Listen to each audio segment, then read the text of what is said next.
The movie begins with a very strong storm, and after it ends, we see a box falling on an island, and inside it is a highly advanced robot. A family of beavers arrives to explore the robot, and one of them turns it on. The robot wakes up and speaks all languages. It introduces itself as Roz 7134 and says it was made by Universal Company. Roz explains to the beaver family that she belongs to someone and tells them to ask her for anything they need. Of course, the beavers don't understand her. Suddenly, a wave hits Roz, pushing her away from them. She also gets shocked when she sees a huge wave coming towards her. She tries to climb the mountain but fails. Then she sees a crab, imitates it, and climbs the mountain, reaching the top. She is amazed by the beauty of the forest and begins to explore it, looking for someone to assist. As expected, the animals are afraid of her and see her as a threat. Roz keeps asking every animal she encounters if they need her help, but of course, they don't understand her, and she doesn't understand them either. She also mimics their movements, learning from them, running like a deer, and marveling when she touches a rock with butterflies around her. Suddenly, the animals attack each other like any predator and prey, knocking Roz down until a skunk arrives. All the animals move away from the skunk, except Roz, who takes the hit alone. At that moment, Roz activates her learning chip and stays in place, observing the animals' behaviors and communication. After a while, she moves again, having learned their language. She hears them calling her a monster, yet she thanks them for teaching her their language, introduces herself, and asks if anyone needs her help. The deer headbutts her, knocking her to the ground, but Roz gets up again. The animals are terrified and run away from her. Roz then climbs to the top of the mountain and says she must return to the factory. As soon as she turns on the transmitter, lightning strikes her. After a while, she wakes up to find that her parts have been dismantled by raccoons searching for shiny things. Roz controls her detached hand, hits one of the raccoons, retrieves her eyes, and tries to recover her chip, but gets electrocuted. Once she reactivates the transmitter, the raccoons attack again, with one of them taking the device and climbing a tree. Roz follows him along with the other raccoons, tipping the tree, and Roz sends them flying away. She chases the raccoon with the device until he enters a cave, gets scared, drops the device, and runs away. As she takes the device, a bear appears and strikes her, making Roz run quickly, trying to escape. However, the bear is fast, breaking everything in his path as he lunges at her. Roz dodges him, but unfortunately, she loses her focus,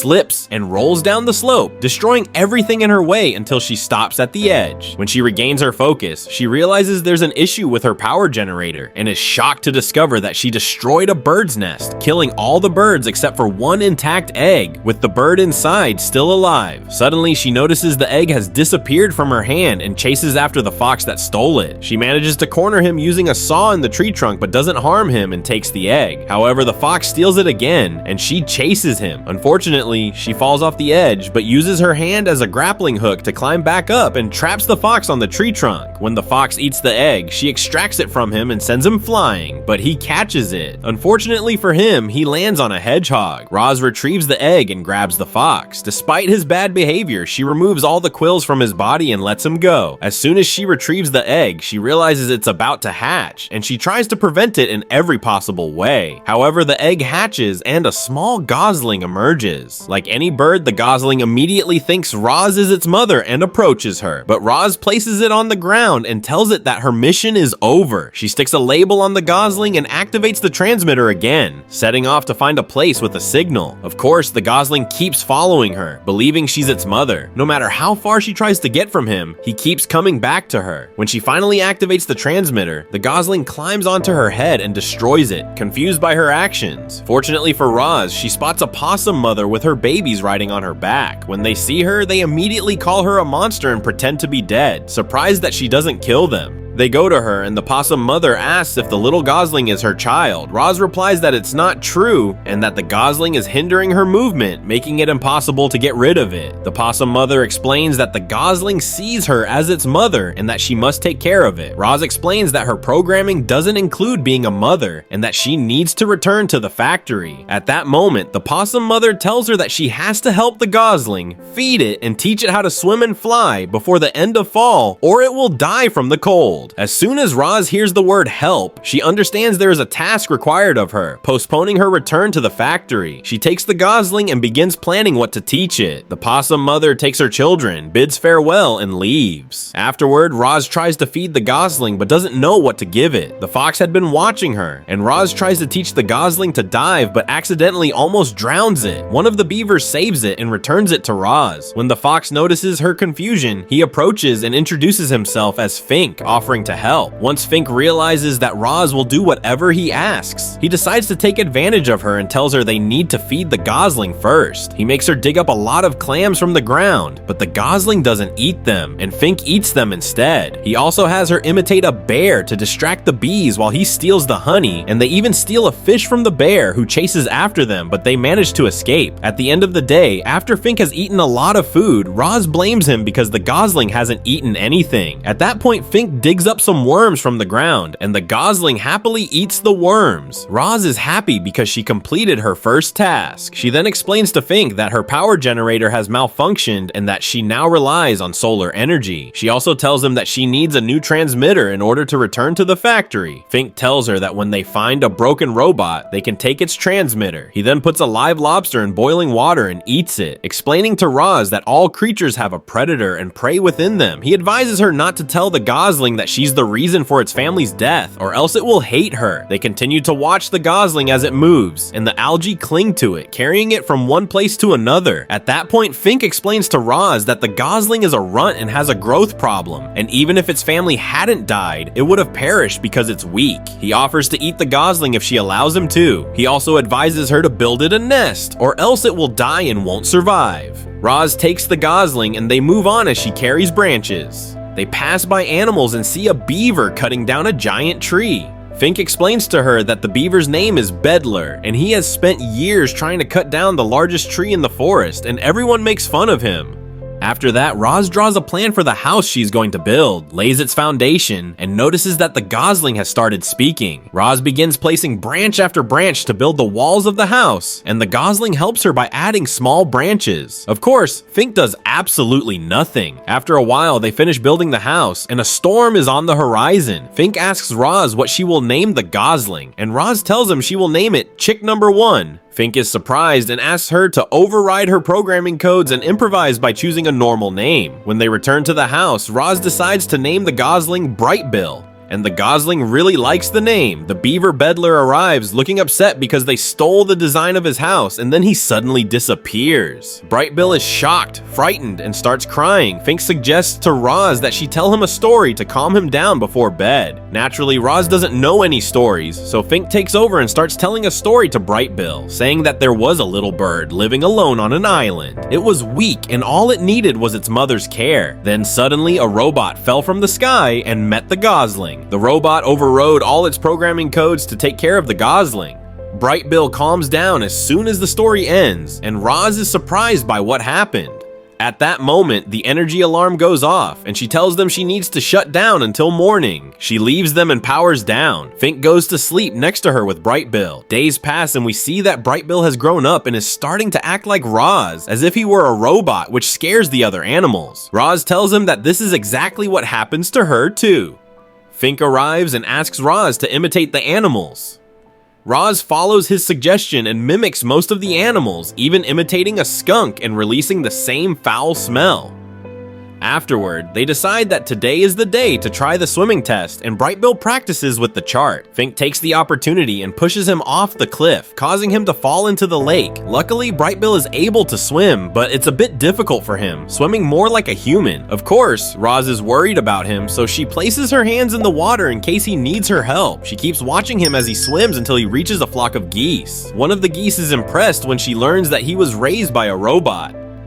Suddenly, 3 geese approach and mock Brightbill, telling him that he doesn't belong with them, and they try to drown him. Roz runs to him, and everyone is terrified of her and flies away. Suddenly, a ferocious fish attacks Brightbill and tries to eat him. Roz runs to help him, but her legs get stuck between two rocks, and she can't move. Nevertheless, she throws rocks at the fish to distract it. Just as the fish is about to strike, she reaches out and grabs it. Of course, Roz is happy she managed to save Brightbill. The flock of geese returns and tells Brightbill that the fish attacked him because he's a runt and can never be a normal goose with his size and appearance. They mock him for thinking that Roz is his mother and reveal to him that Roz is the reason his entire family is dead. This infuriates Fink, who tries to pounce on them to eat them, but Roz stops him. Brightbill is shocked by this revelation and deeply saddened. He leaves them and walks away. When they return home, we see that Roz's legs have been damaged by what happened in the lake, where Brightbill talks to her and asks if she really was the reason his family died. Roz explains that it was an accident and tells him that if she had told him earlier, it would have negatively affected him. Brightbill is upset and tells her that because of her, he will never be a normal goose, will never learn to fly, and will never be part of the flock. He becomes very angry and tells her she doesn't understand and has no emotions, then leaves her and walks away. Roz feels sad and goes to the shore. Fortunately, she finds her catalog and also finds remnants of other robot copies, but most of these parts are broken and useless until she manages to activate one of the robot brains. She sees an advertisement from Universal Company and realizes that the robots were designed to help humans, not animals. She assembles the parts together and manages to activate one of the robots, asking him to help her with her mission. She explains that she has overridden all of her programming codes and is now making decisions from her heart, even though she doesn't have a heart. The robot is surprised and asks to examine her. When he does, Roz glows very brightly. After finishing the examination, the robot tells her that she has indeed overridden all her programming codes and created new algorithms, but also informs her that she has a malfunction and needs to return to the factory. He offers her his transmitter and then shuts down. After a while, Fink finds Roz on top of the mountain and tells her he has been searching for her everywhere, but Roz places the transmitter in its place and says she needs to return to the factory, that they will surely reprogram her, and she feels sad because she couldn't help Brightbill. It's clear that she feels a sense of longing. Fink seizes the opportunity and tells her that they are in the middle of autumn and must teach Brightbill to fly, or else he will die from the cold. Roz returns the transmitter and goes to Brightbill, asking him to let them help him. Of course, Brightbill refuses, but Roz insists on helping him so that he doesn't put himself in danger and to ensure he becomes part of the flock.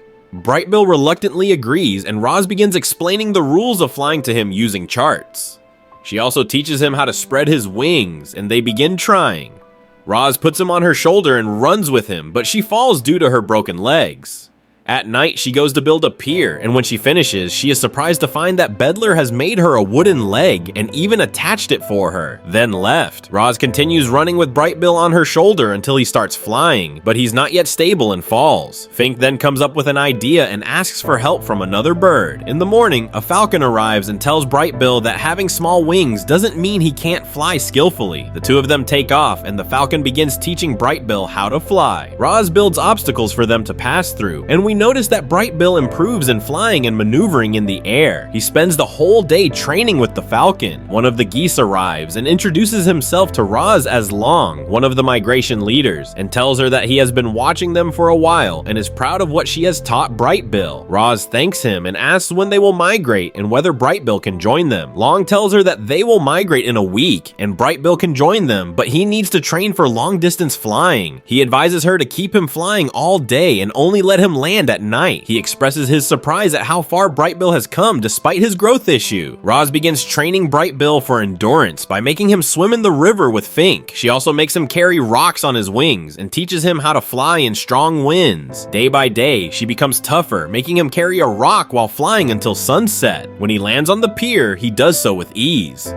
After that, Roz, Fink, and Brightbill go to the flock of geese where they meet Long, who welcomes them and tells Brightbill that he would be happy to have him join his group. He explains that this journey is a gift from Roz to him. He tells him that none of the geese in the flock are his size and that he has a growth problem, and had it not been for his family's death and Roz's care, he would have died. In other words, the accident that killed his family is what saved his life. Bright Bill is deeply moved and he thanks Roz. Then Long takes off, followed by the entire flock. Before Bright Bill joins them, Roz tells him that she is happy he has finally become part of the flock and lets him know she won't be there when he returns. Bright Bill is visibly emotional and asks her for one final push. Before running, he thanks Fink for everything he has done for him. Roz takes Bright Bill and runs through the geese until Bright Bill leaves her and flies with them. She completes her mission as the three of them have done.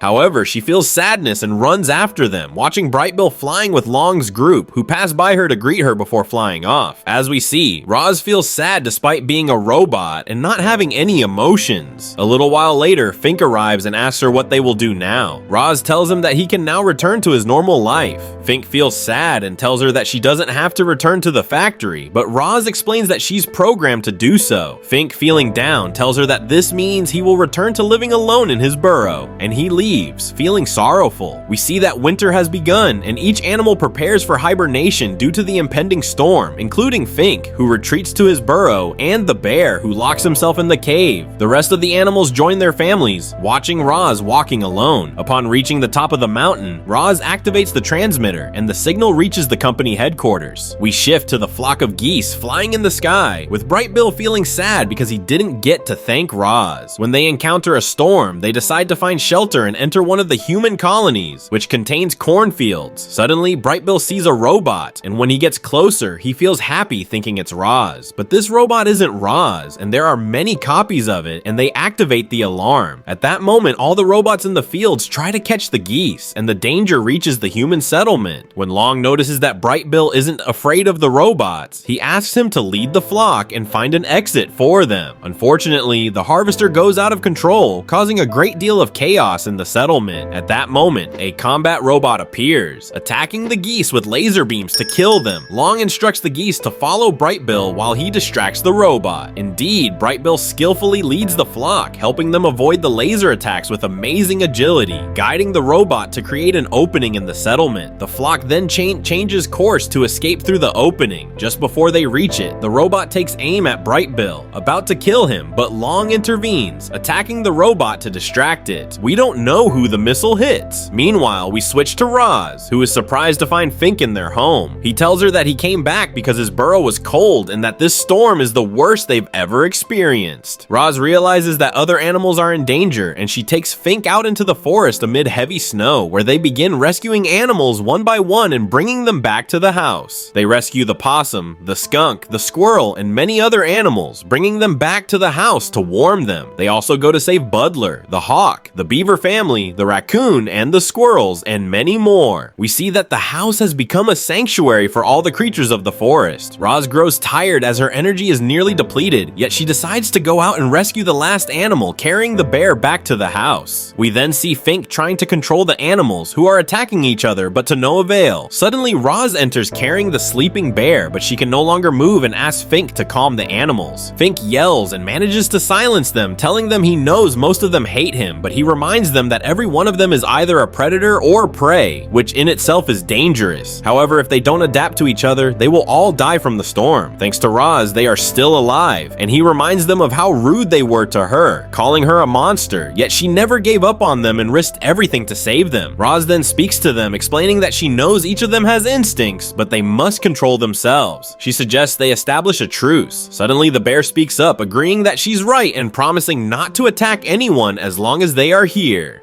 He then goes back to sleep. The other animals approach him and sleep beside him, and each group of animals lies down next to one another. Even the possum and Fink sleep next to Roz, who has powered down. Days pass, winter ends, and Roz recharges thanks to the sunlight. She runs when she hears the sound of geese returning from migration. Upon reaching the flock, she examines them until she finds Bright Bill among them. She feels joy because he is still alive, and she notices everyone is proud of him, saying that without his leadership, they would have surely died. At that moment, she feels happy because he has finally found his place, and she says her mission is now complete.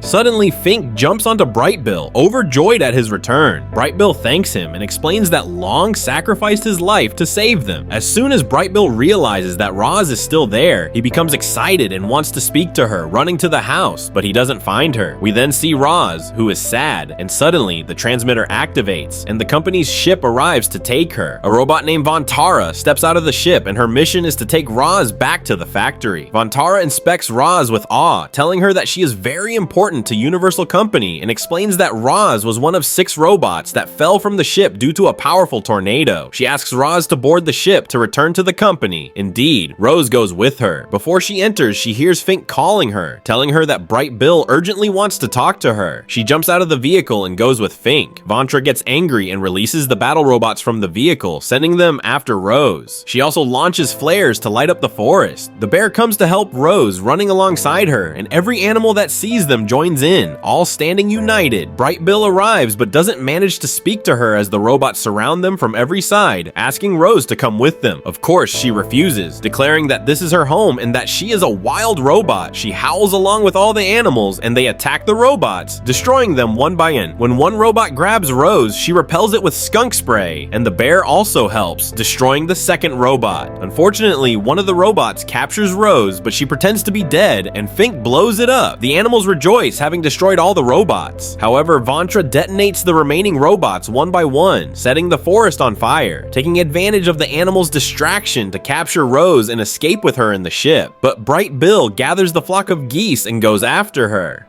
Meanwhile, the other animals are shocked to see the entire forest burning down. We then cut to Vantra, who explains to Rose that she needs all her memories because she has developed an incredibly powerful system, and what Rose has learned is invaluable to Universal. She tells Rose that she won't remember anything again and activates the device to start extracting her memories. However, the alarm goes off as Bright Bill and the flock of geese attack the ship. Bright Bill flies high and dives down, breaking the glass and entering the ship. Even though his wing is broken, he searches for Rose and finds her, but she is unresponsive. Saddened, he hugs her, telling her that he will always consider her his mother, no matter what happens. At that moment, Rose reactivates and tells him that she loves him too. Vantra is shocked to see Rose moving inside the ship, unable to understand how her memories weren't erased. We then switch to the Falcon, who redirects the cannon, causing it to strike the ship and inflict major damage. Inside the ship, Vantra manages to trap Rose and tells her she must come back with her for further tests. But Rose tricks her, using her hands to activate the magnet that pulls Vantra. Before destroying her, Rose tells her that they will keep coming to take her. As soon as Vantra is destroyed, Rose creates a hole in the ship and jumps out, holding Bright Bill as the ship explodes. Since Bright Bill's wing is broken, Rose removes the generator and throws it away, placing Bright Bill in its place, locking him in and preparing for impact. Rose curls into a ball and crashes into the water with immense force. We return to the animals, who are running, terrified of the fire that is consuming everything in its path. Eventually, they reach Badler and explain that they need his help. Badler asks them to apologize to him because they had mocked him for years. They do apologize and all unite to push the giant tree into the river, diverting the water's flow. After the fire is extinguished, they all go to Rose, who emerges from the water with Bright Bill. All the animals rejoice, happy to still be alive, but sadly, their home has been destroyed. Rose tells them that the robots will continue to come for her. She explains to Bright Bill that when she was separated from him and her memories were erased, she could still hear him through her heart and that she will always remember him. She encourages all the animals, telling them that the most important thing isn't saving her, but that they have become united. Fink is deeply saddened and tells her that she is his only friend, that he has never had friends before, and that she can't leave him alone. He cries and the bear comforts him, telling him that he can be his friend. Rose is moved, hugging all the animals, and they return to rebuild the house. Rose carves an image of all of them together on the house. Afterward, Rose activates the transmitter, and the ship comes to take her away. Bright Bill and Fink miss her terribly. In the winter, we see all the animals living together in the large house that Rose had built. We then cut to the human colony, where Rose works among the robots harvesting fruit. Suddenly, Bright Bill appears and she holds him. He is overjoyed because she still remembers him and they embrace. And finally, don't forget to support us with a like and subscribe to the channel to see future videos, and also check out the previous videos. Peace!